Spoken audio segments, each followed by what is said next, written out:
Bonjour à tous et bienvenue dans ce nouveau numéro de Secrets d'Histoire contemporaine dédié à une personne en particulier. Aujourd'hui, nous nous retrouvons devant l'Hôtel de Ville de Bordeaux, qui est occupé depuis 2020 par un certain Pierre Urmic. C'est ce personnage politique qui sera l'objet de notre émission du jour. Je vous propose, sans plus attendre, de vous plonger dans la vie passionnante de l'actuel maire de Bordeaux.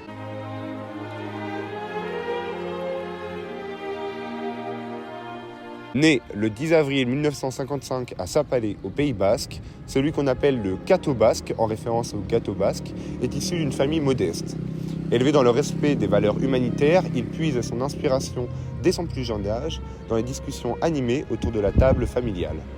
Ses parents, conscients de l'importance de l'éducation, l'encouragent à exceller à l'école, lançant ainsi les premières fondations de sa quête du savoir.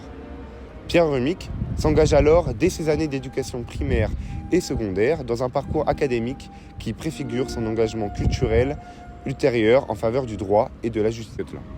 Doté d'une curiosité précoce, il se distingue déjà par son intérêt marqué pour les questions sociales et environnementales.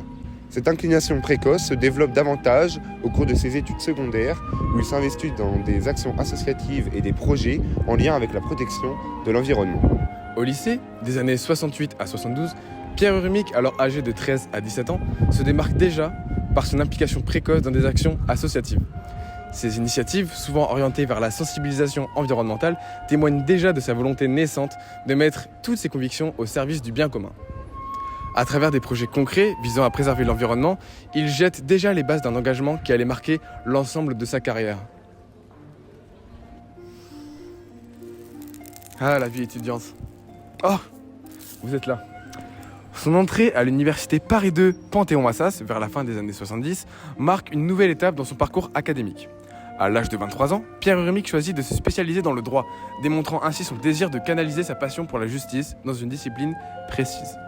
Pendant cette période, son engagement ne se limite pas à l'assimilation théorique des connaissances juridiques, mais s'exprime aussi à travers des projets concrets et des initiatives destinées à promouvoir la justice sociale.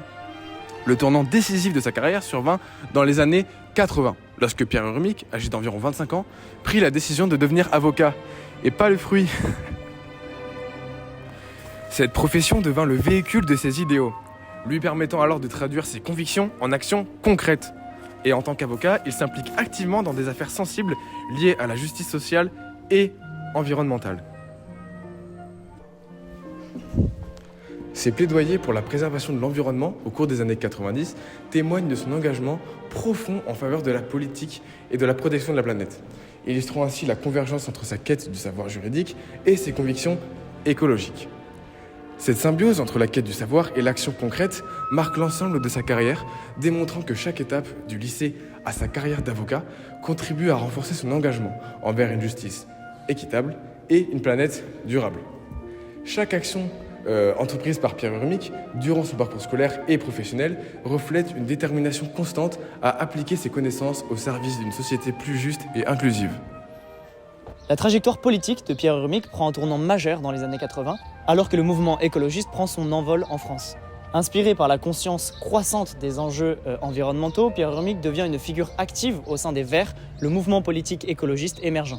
Sa passion pour la préservation de la planète le propulse dans des batailles politiques audacieuses où il défend activement des politiques écologistes avant-gardistes. C'est dans ces arènes politiques que Pierre Urmic se distingue par son plaidoyer en faveur du développement durable. Ses discours enflammés et son engagement sans faille attirent l'attention nationale, faisant de lui un porte-étendard de la cause écologiste. Son rôle actif dans la sensibilisation aux enjeux environnementaux le conduit à participer activement à des campagnes de conscientisation, jetant les bases d'une carrière politique qui allait être profondément marquée par la défense de la nature.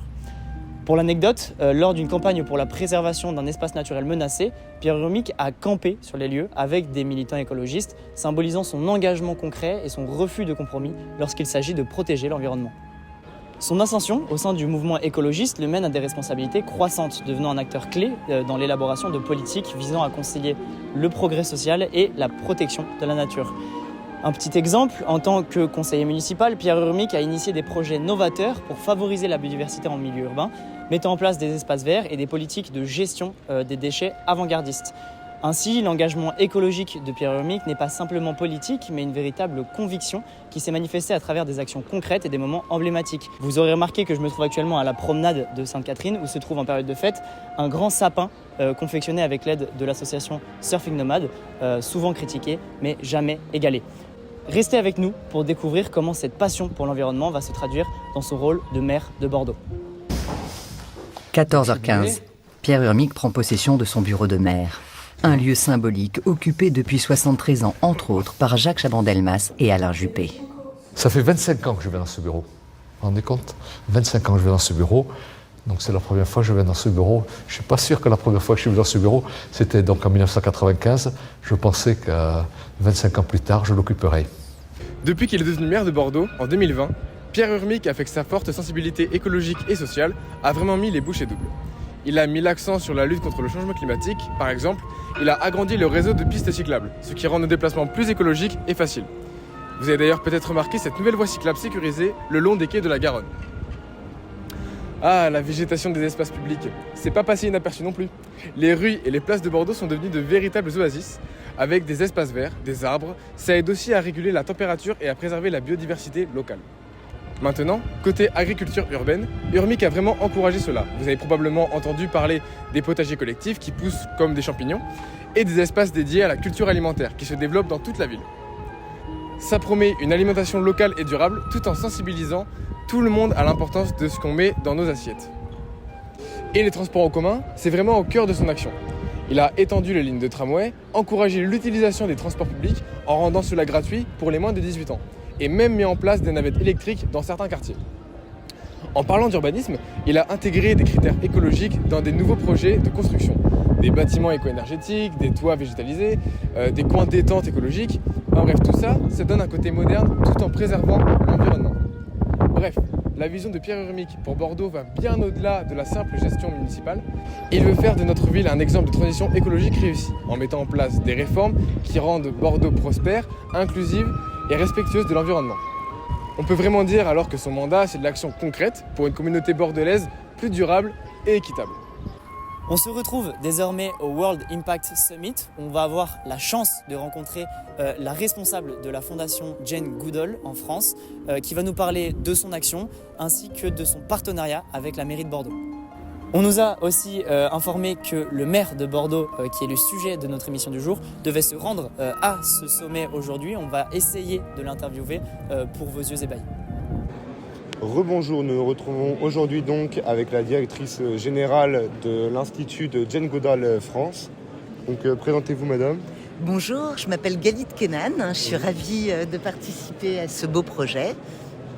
J'ai la chance de diriger le Jane Goodall Institute, qui est une ONG de conservation qui a été créée par le docteur Jane Goodall, qui est une dame qui a aujourd'hui 90 ans, mais qui à l'âge de 20 ans est partie dans les forêts en Afrique, en Tanzanie, observer les chimpanzés sauvages. Et à cette occasion, elle a fait une découverte qui était que les chimpanzés savaient créer et utiliser des outils. Depuis, elle a monté le Jane Goodall Institute, qui a vocation de travailler à un monde meilleur pour les hommes, les autres animaux et notre environnement partagé. C'est pour ça que nous avons des actions à la fois en Afrique, mais aussi ici, en France. Nous travaillons à la fois sur des projets scientifiques, nous faisons de la recherche scientifique, mais nous avons aussi des projets de conservation. Nous avons dans ces cadres différents parcs nationaux, nous avons des réserves, des sanctuaires, mais nous avons aussi une action très importante avec les populations locales, puisque nous agissons par, pour et avec les populations locales, auxquelles nous apportons un accès à l'eau, à l'éducation, à la santé ou au man empowerment. C'est tout simplement magnifique. Et est-ce que vous pouvez nous dire un petit mot avec votre partenariat avec la ville de Bordeaux ? Avec grand plaisir. On est extrêmement fiers d'être partenaire de la ville de Bordeaux dans le cadre de notre programme Roots and Shoots, donc des racines et des bourgeons. Ce programme Roots and Shoots s'adresse aux jeunes pour à la fois les inciter, les inspirer et les inciter à l'action.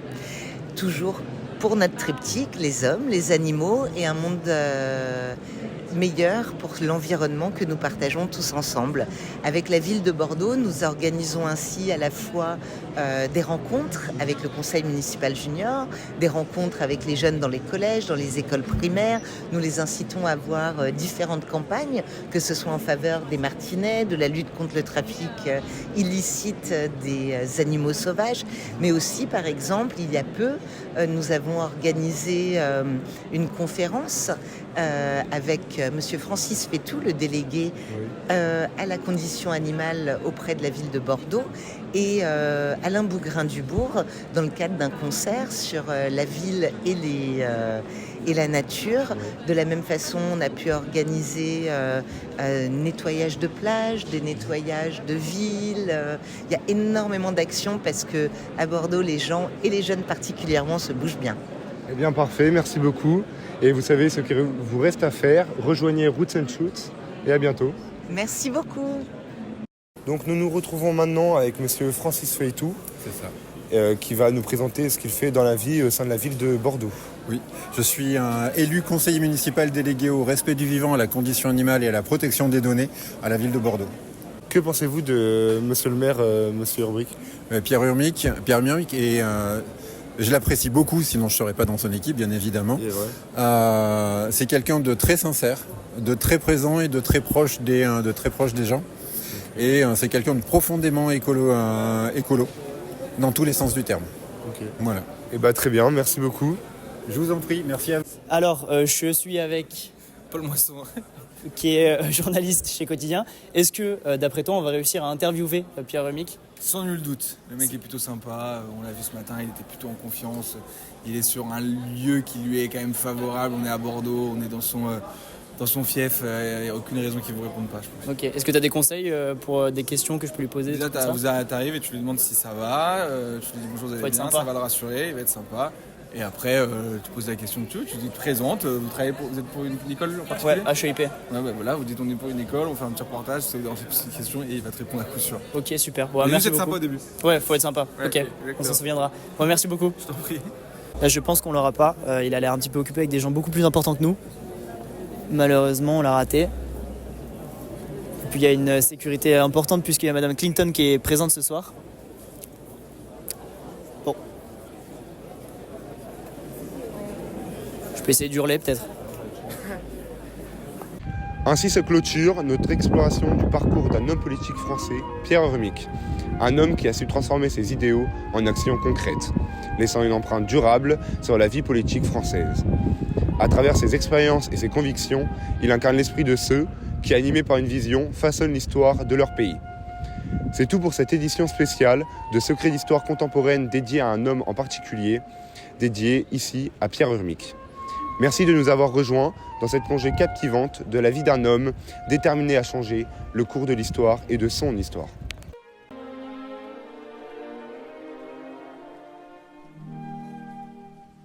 Maintenant, côté agriculture urbaine, Et de la justice. Le maire de Bordeaux, Pierre Urmic. pour les moins de 13 ans, les moins de 18 ans, merde, c'est 18 ans, 13 ans, j'ai 18 ans, il y a plus cher. On se retrouve désormais devant le World Inter... Non, merde. Ça promeut une alimentation locale et durable tout en stabilisant. Ça promet Attends, ok. voies cyclables sécurisées le long des quais de la Garonne.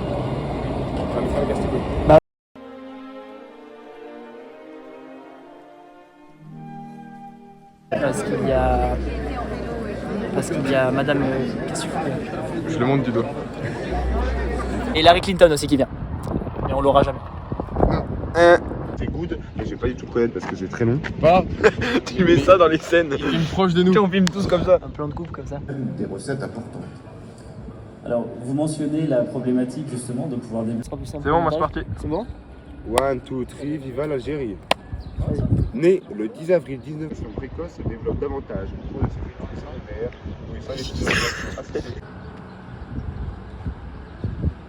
Bon, Raph, tu fais quoi ? je me ressource, man.